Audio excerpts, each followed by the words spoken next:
ನಮಸ್ಕಾರ ಎಲ್ಲರಿಗೂ. Doctor Sriranga interventional cardiologist ಮಾತನಾಡ್ತಾ ಇರೋದು. ಇವತ್ತಿನ ಇಂಪಾರ್ಟೆಂಟ್ ಟಾಪಿಕ್ ಡಿಸ್ಕಷನ್ ಏನಂತ ಅಂದರೆ ಸೈಲೆಂಟ್ ಹಾರ್ಟ್ ಅಟ್ಯಾಕ್. ಅಂದರೆ ಎದೆನೋವು ಇಲ್ಲದೆ ಕೂಡ ಹಾರ್ಟ್ ಅಟ್ಯಾಕ್ ಆಗಬಹುದೇ ಅನ್ನೋದೊಂದು ದೊಡ್ಡ ಪ್ರಶ್ನೆ. ಜನಕ್ಕೆ ಅರಿವಿಲ್ಲ, ಬಟ್ ಡೆಫಿನೆಟ್ಲಿ ಆಗೋವಂಥದ್ದು, ಆಗೋ ಪಾಸಿಬಿಲಿಟೀಸ್ ಇದೆ. ಲಿಟ್ರೇಚರಲ್ಲಿ ಬರೆದಿರೋವಂಥದ್ದು, ನಾವು ನೋಡಿರೋವಂಥದ್ದು at least 2-3% of heart attacks silent heart attacks ಇರ್ತಾರೆ. ಅಂದರೆ ಏನು ಸೈಲೆಂಟ್ ಹಾರ್ಟ್ ಅಟ್ಯಾಕ್ ಅಂದರೆ? ಪೇಷಂಟಿಗೆ ಎದೆನೋವು ಏನು ಡಿಸ್ಕ್ರೈಬ್ ಮಾಡಿರ್ತೀವಿ ನಾವು, ಎಡಗೈ ಅಥವಾ ಎದೆ ಲೆಫ್ಟ್ ಸೈಡಲ್ಲಿ ನಡೆದಾಗ ನೋವು ಬರೋವಂಥದ್ದು ಏನಿರುತ್ತೆ, ಒಂದು ಚೂರು ಕೂಡ ಮನವರಿಕೆ ಆಗೋಲ್ಲ. ಮತ್ತೇನಾಗುತ್ತೆ ಅಂತಾರೆ ಪೇಷಂಟ್ಸಲ್ಲಿ? ನಡೆದ್ರೆ ಸುಸ್ತು, ಉಬ್ಸ, ಸ್ವೆಟ್ಟಿಂಗು, ಆಮೇಲೆ ನಾಭಿ ಹತ್ರ ನೋವು ಬರೋದಿಲ್ಲ, ಜಾ ಡಿಸ್ಕಂಫರ್ಟ್ ಬರೋವಂಥದ್ದು ಪಾಸಿಬಿಲಿಟೀಸ್ ಇರ್ಬೋದು. ಅದನ್ನು ಕೂಡ ಅಕಸ್ಮಾತ್ ECG ಚೇಂಜಸಲ್ಲಿ ನೋಡಿದಾಗ ಹಾರ್ಟ್ ಅಟ್ಯಾಕ್ ಅಂತ ಬಂದಿದ್ದರೆ ಅದನ್ನು ಸೈಲೆಂಟ್ ಹಾರ್ಟ್ ಅಟ್ಯಾಕ್ ಅಂತಲೇ ಹೇಳ್ತೀವಿ.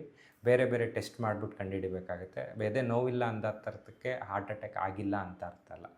ಹಾಗಾದರೆ ಈ ಸೈಲೆಂಟ್ ಹಾರ್ಟ್ ಅಟ್ಯಾಕ್ಸ್ ಯಾರದ್ರಲ್ಲಿ ಕಾಮನ್ನು, ಯಾರು ಎಚ್ಚರವಾಗಿರಬೇಕಾಗ್ತದೆ ಅಂತಂದರೆ, ಎಸ್ಪೆಷಲಿ ಲಾಂಗ್ ಸ್ಟ್ಯಾಂಡಿಂಗ್ ಡಯಾಬಿಟಿಸ್, ಮುಂಚೆಯಿಂದ ಶುಗರ್ ಜಾಸ್ತಿ ಇದೆ, ಕಂಟ್ರೋಲ್ಡ್ ಇಲ್ಲ, 20 ವರ್ಷದಿಂದ ಶುಗರ್ಗೆ ಮೆಡಿಸಿನ್ಸ್ ತೊಗೊಳ್ತಾ ಇದ್ದಾರೆ ಅನ್ನೋರಿಗೆ, ಈಗ ಎಕ್ಸಾಂಪಲ್ ಕೊಡಬೇಕಂದ್ರೆ ಅವ್ರ ಕಾಲುಗಳಲ್ಲಿ ಸೆನ್ಸೇಷನ್ ಇಲ್ಲದೆ ಗಾಯಗಳಾಗ್ತವೆ. ಅದೇ ಥರ ಆ ನೋವು ಸೆನ್ಸೇಷನ್ ಒಳಗಡೆ ಹಾರ್ಟ್ ಅಟ್ಯಾಕ್ ಆದರೂ ಕೂಡ ಅವ್ರಿಗೆ ಫೀಲ್ ಆಗೋಲ್ಲ.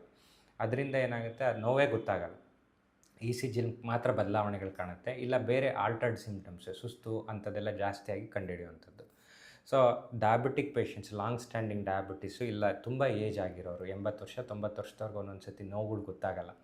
ವೆರಿ ಏಟಿಪಿಕಲ್ ಸಿಮ್ಟಮ್ಸ್, ಈ ಥರ ಸಿಮ್ಟಮ್ ಇಲ್ಲದೆ ಆಗೋವಂಥದ್ದು ಸ್ವಲ್ಪ ಫೀಮೇಲ್ ಪಾಪ್ಯುಲೇಷನ್, ಹೆಂಗಸರಿಗೆ ಇದು ಚೂರು ಜಾಸ್ತಿ ಕಂಡು ಬರುತ್ತೆ ಗಂಡಸರಿಗಿಂತ.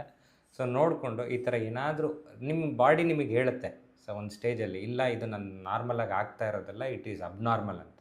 ಅಂಥ ಟೈಮಲ್ಲಿ ನೀವು ಹಾಗೆ ನೀವೇ ವೈದ್ಯರಾಗದೇ ಇರೋವಂಥದ್ದು, ಜಸ್ಟ್ ಬಂದು ಒಂದು ಎಮರ್ಜೆನ್ಸಿ ಅಥವಾ ಕ್ಲಿನಿಕ್ ಹೋಗಿ ತೋರಿಸಿ ಒಂದು ECG ಮಾಡಿದ್ರೆ 99% ಆಫ್ ದ ಟೈಮ್ಸ್ ಇದನ್ನ ಪಿಕಪ್ ಮಾಡಿಬಿಟ್ಟು ಅಪ್ರಾಪ್ರಿಯೇಟ್ ಟೈಮಲ್ಲಿ ನಾವು ಮ್ಯಾನೇಜ್ ಮಾಡ್ಬೋದು. Thank you. Dr. Sriranga and his team are here to support you.